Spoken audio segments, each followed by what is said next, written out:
Assalamualaikum warahmatullahi wabarakatuh.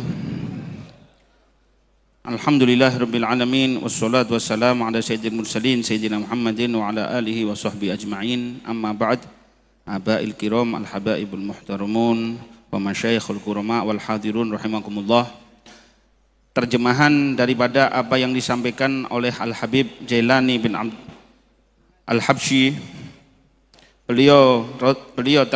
Beliau telah memulai kalamnya dengan hamdulillah dan salawat kepada Nabi Muhammad SAW, membawakan firman-Nya Allah Subhanahu wa taala, minal mu'minina rijalun shadaqu ma ahadullaha alaih wa minhum man qada nahbahu wa minhum man yantazir. Di antara orang-orang beriman terdapat para hamba-hamba Allah yang mana mereka itu bersungguh-sungguh di jalannya Allah Subhanahu wa taala. Sebagian ada yang telah wafat menghadap kepada Allah Subhanahu wa taala, telah tiba masa dan ajalnya. Kemudian ada sebagian yang masih menunggu dan mereka ada yang masih hidup di tengah-tengah kita. Dan tentunya salawat dan salam ini tercurahkan kepada Nabi besar Muhammad sallallahu alaihi wasallam, yang dimana Rasulullah sallallahu alaihi wasallam telah diutus menjadi rahmah, telah diutus sebagai hikmah, dan Nabi Muhammad SAW telah diutus untuk membawa hidayah kepada umat manusia. Karena itulah kalau kita lihat bagaimana Nabi Muhammad sallallahu alaihi wasallam yang diutus sebagai rahmah dan membawa hikmah bagi umat manusia dan hidayah, maka ada di antaranya mereka adalah para pewaris Nabi besar Muhammad sallallahu alaihi wasallam. Manaqib yang dibacakan di dalam tempat ini ada termasuk adalah salah satu hal yang dapat menjadi percontohan bagi kita. Laqad kana fi qasasim ibrah. Sesungguhnya di dalam cerita-cerita mereka terdapat ibrah, pelajaran bagi kita semuanya.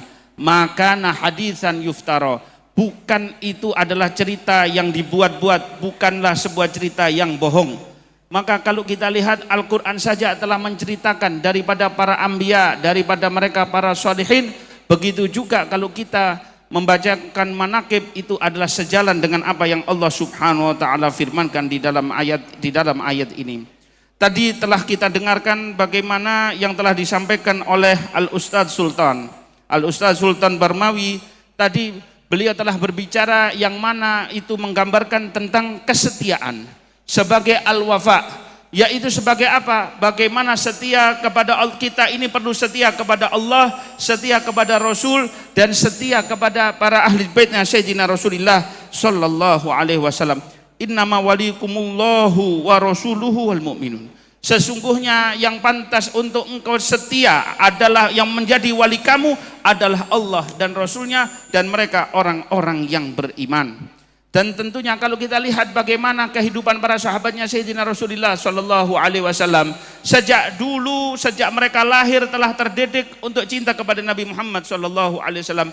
Dibawa cinta ini oleh Nabi Muhammad sallallahu alaihi wasallam dan dikembangkan. Bahkan para sahabatnya Rasul sallallahu alaihi wasallam, kalau mereka punya anak, bayinya diajak kepada Nabi Muhammad sallallahu alaihi wasallam. Kemudian setelah itu diberikan kepada Rasulullah sallallahu alaihi wasallam, ditahnik oleh Nabi Muhammad SAW, seolah-olah mereka itu telah diberikan minum untuk cinta kepada Rasulullah, untuk cinta kepada Allah, cinta kepada Sayyidina Rasulullah sallallahu alaihi wasallam.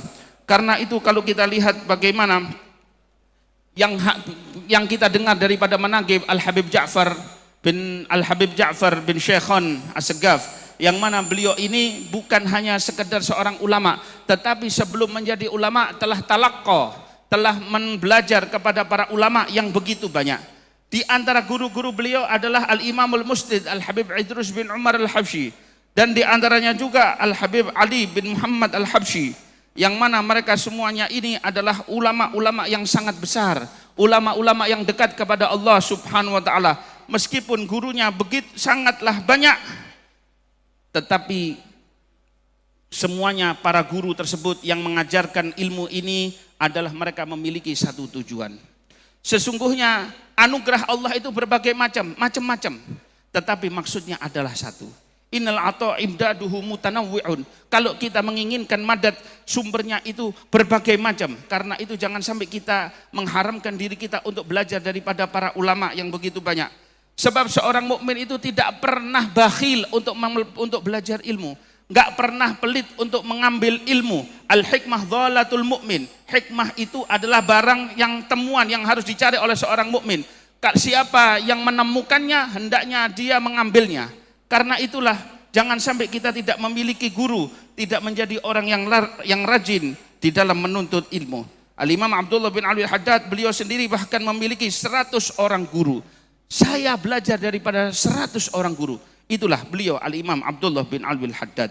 Jadi kalau kita lihat bagaimana mereka orang-orang terdahulu begitu dekat dengan Allah Subhanahu wa taala, bahkan yang namanya seorang itu belajar apa saja, kalau ada hikmah dari seseorang, meskipun itu dari orang awam, dari orang biasa, itu diambil. Suatu saat salah satu guru Al-Habib Ja'far bin Syekhon As-Segaf, yaitu Al-Imam Al-Busdid Al-Habib Idrus bin Umar Al-Habsyi, beliau keluar untuk sholat, untuk qiyamul lail ketika menuju masjid.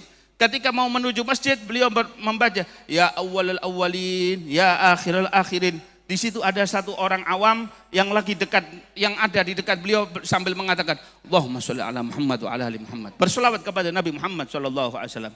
Kata Habib Idrus bin Umar, ya fulan, ini yang saya baca bukan sifatnya Nabi, tetapi sifatul Bari, sifatnya Allah Subhanahu wa taala.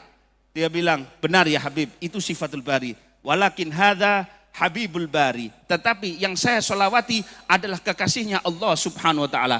Saat itu Al-Habib Idrus bin Umar Al-Habsyi sambil mengatakan, ya fulan, engkau aku anggap termasuk salah satu daripada guruku, karena saya dapat hikmah ini dari lisanmu. Akhirnya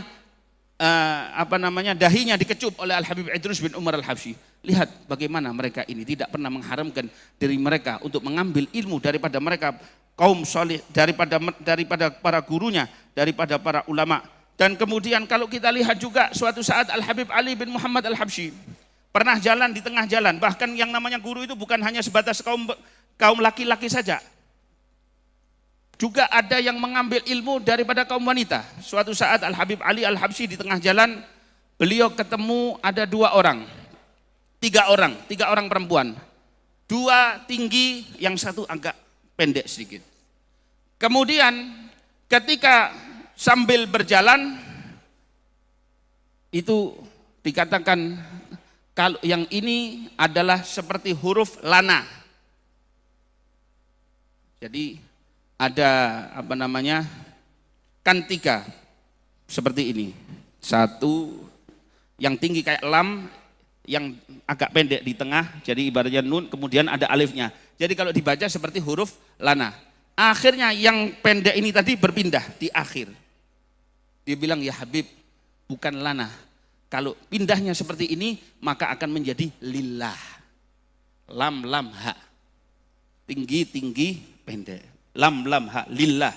Dari situ kata Habib Ali, waduh, kalau begitu sekarang yang namanya guru, yang menjadi guru ini ternyata al-masyakhah sekarang mungkin sudah berpindah kepada kaum wanita.